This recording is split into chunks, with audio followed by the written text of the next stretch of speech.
What's up, everybody? Welcome to our channel, Kono Pro. We're going to be building this closet today. We're going to be framing it. We're going to be roughing in the whole closet, and we're using Douglas fir, and we're going to be going over the whole video. Let's get into it.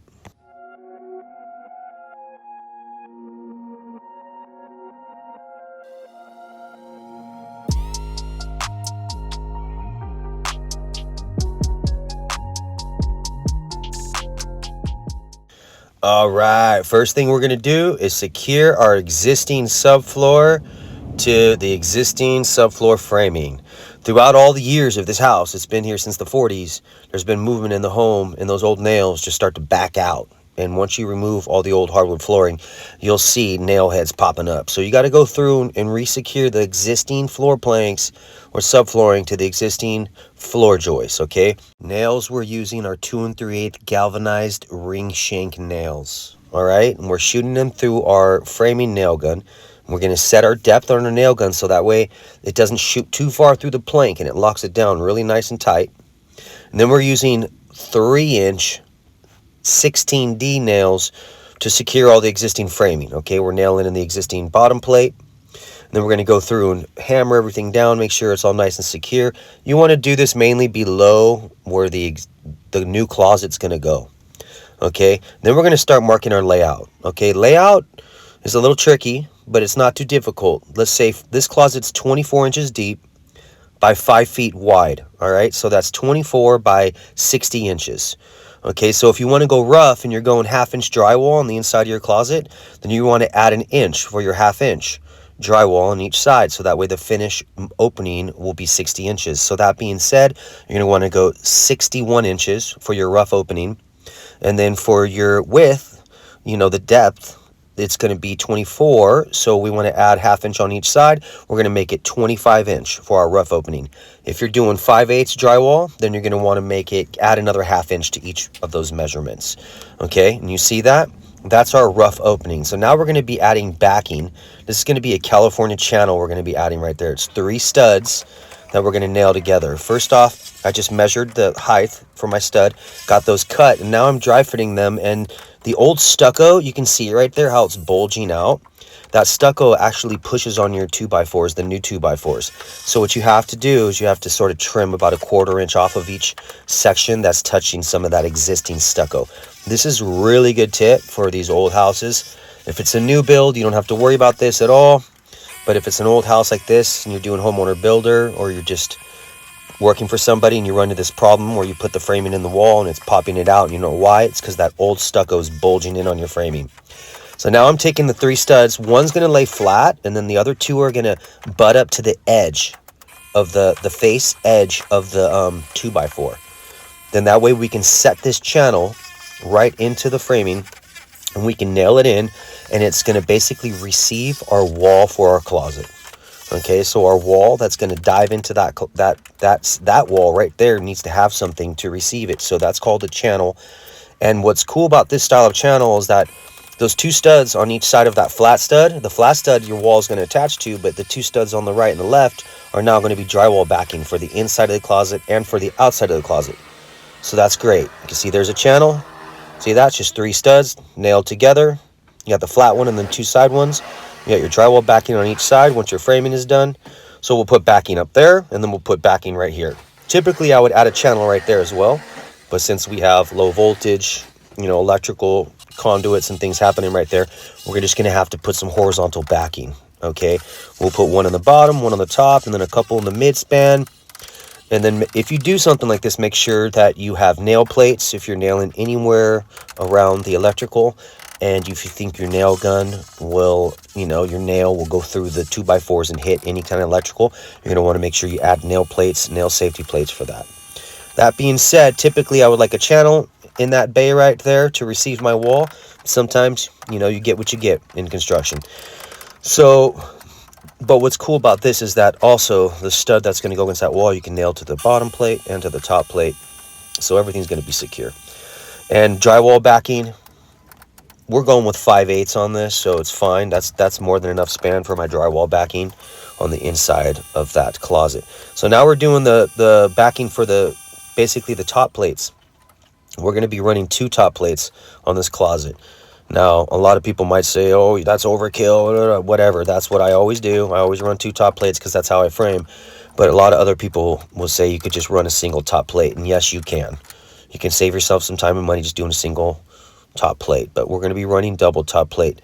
Now, that's my plum level laser. It's going to shoot vertically. And it's going to shoot up. And I'm going to mark out where my line is. Then I'm going to snap that line. I'm transferring my layout from the floor basically to the ceiling, so I know where to attach my top plate. Okay, and that way the top plate actually mimics the bottom plate, so the bottom and the top are exactly the same. And then you'll see here in a minute, I'm going to go ahead and take the bottom and the top plate, and I'm going to cut them all, dry fit them, and then lay them together, mark my layout on the bottom and the top plate. That way when I transfer the top plate up, it has my layout the same as the bottom plate. Okay, I'm going to show you that right here. So you see I have them all cut and ready to go. So now I'm going to go ahead and show, I'm mimicking the way I'm going to basically transfer them up onto the lid. And then I'm going to mark out my layout. I do 16 on center on the right side. And then on the face side, I'm going to actually have to put trimmers and king studs to receive my header. And you're going to see how I lay that out here in a minute. And then I have to measure for my rough opening.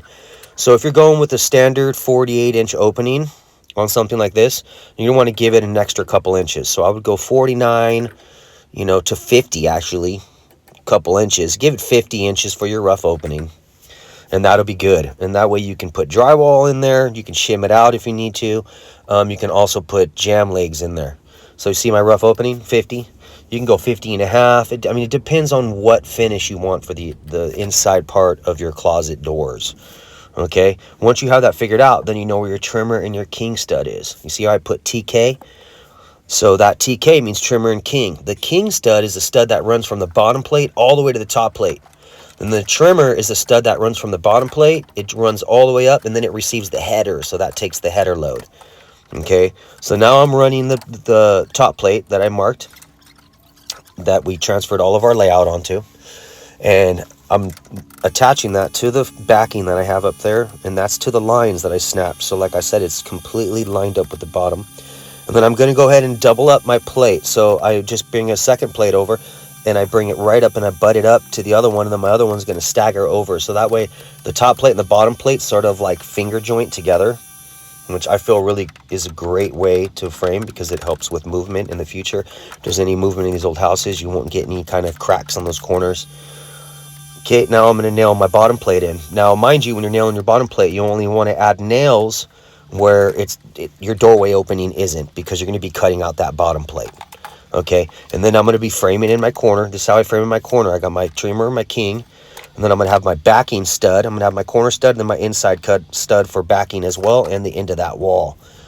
So you'll see how we do that here in a second. So now I'm measuring basically from one corner to the other corner, because these old houses, you can measure in that corner and it might be 96 and a quarter, and then you go to the other side and it's 97 and a half, because these old houses, they're just like that. This home has been here since the 40s. There's been a lot of settling, and that's just the kind of stuff that happens.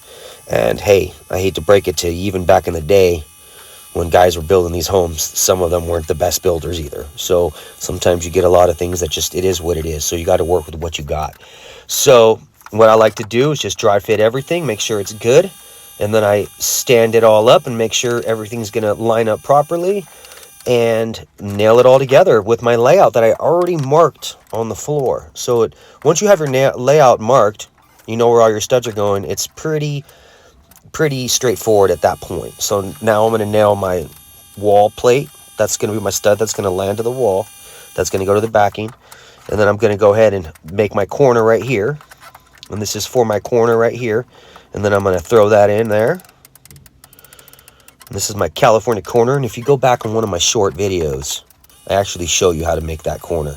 So you just got to go to my shorts, and you scroll down a bunch, because we have hundreds of shorts, and you can see though how I make that corner.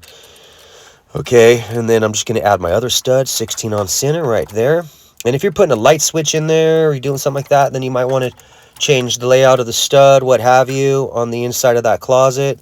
That's really up to you. So now when I'm measuring for my header height, this has to, your rough opening has to be about 2 inches bigger than your actual door. So that way you can have room for finished floor and you have room for your finished jam and everything like that, or finished drywall. So what I like to do in old houses like this is I'll go to my outside point, and then I'll measure. Let's say I'll do 81 inches on my rough, and then that way when I cut the bottom plate out, we're about 82.5 off rough floor. And then I'll level over with the 6 foot level, mark my other side, and then I'll measure that for my trimmer. I won't just make the trimmers the same, because if so, your header can be off of level. Now, once I do that and I set my header, we're using a 4x4 here because it's only a 50 inch span. If it was over 5 foot, then I would jump it up to a 4x6.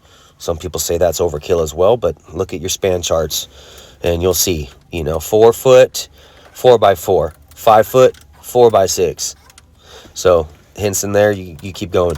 So anyways, you can also, if it's non-bearing, you can take 2x4s, slam them together, and that's going to be fine for this as well.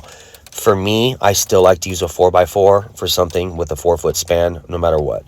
Okay, now I already have my layout marked, so now I'm just going to put my crippler studs and my top trimmers to lock in my header right there. Boom, that's just going to transfer that trimmer stud up basically above the header to lock it in, and then I'm going to run my little cripple studs that are already marked on my layout, because I already have my layout marked from when I marked them on the bottom.